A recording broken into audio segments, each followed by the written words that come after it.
আচ্ছা, নিজের ছুটি নিজে নিচ্ছি, তাতে সমস্যাটা কোথায়? কাল ছিল 12 জানুয়ারি, স্বামী বিবেকানন্দের জন্মদিন। আমাদের স্কুলে পালন করা হয়েছিল জাতীয় যুব দিবস। বসে আঁকো প্রতিযোগিতা, প্রবন্ধ লেখা প্রতিযোগিতা আর কুইজ কম্পিটিশন নিয়েছিল জমজমাট একটা দিন। তবে আমার আগের ভিডিওতে আমি বলেছিলাম আমি মেডিকেল লিভ নিয়ে ঘুরতে যাই, সেটা নিয়ে আমার কিছু বলার আছে। আমি কলকাতাতে একা থাকি, বাবা মা নর্থ বেঙ্গলে থাকে আর ভাই আসামে থাকে। স্কুলের প্রতি আমার যেমন দায়িত্ব আছে, ঠিক তাদের প্রতিও আমার দায়িত্ব আছে। আমি যতদূর জানি আমাদের স্কুলে 14টা সিএল মানে ক্যাজুয়াল লিভ থাকে। তারপরে তুমি যতগুলো ছুটি নেবে সেগুলো মেডিকেল লিভ মানে এমএল কাউন্ট হয়। তোমরা যারা ফ্যামিলির সঙ্গে থাকো তারা হয়তো বুঝবে না, তবে যারা আমার মতো বাড়ি থেকে দূরে থাকো তাদেরকে বাবার একটা রেগুলার চেক আপ করানোর জন্য কিন্তু 2 থেকে 3 দিন ছুটি নিতে হয়। যে কাজটা তোমরা স্কুলের পরে বা অফিসের পরে অনায়াসে করতে পারো, সেটার জন্য কিন্তু আমাকে বাড়ি যেতে হয়, আর তার জন্য 2 থেকে 3 দিন ছুটি দরকার হয়। আমার বাবার শরীর খারাপটা নিশ্চয়ই আমার স্কুলের ছুটি দেখে হবে না।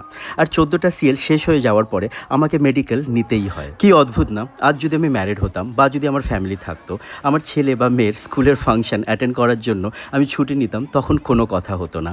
জাস্ট আমি একা থাকি আর নিজের ঘুরতে যাওয়ার জন্য বা বাড়ি যাওয়ার জন্য আমি ছুটি নিচ্ছি, তাতে এত কথা। আর 2-4 দিন ছুটি নিলে সিলেবাস কতটা পিছিয়ে যায় আর সেটা কটা এক্সট্রা ক্লাস নিলে ম্যানেজ করা যায়, সেটা এই 17 বছর চাকরি করে ভালোই জেনেছি। আর হ্যাঁ, সরকারি স্কুলগুলোতে বা অফিসগুলোতে সুবিধে একটু বেশি, আর সেটা জেনেই কিন্তু আমরা সরকারি চাকরি পাওয়ার চেষ্টা করি।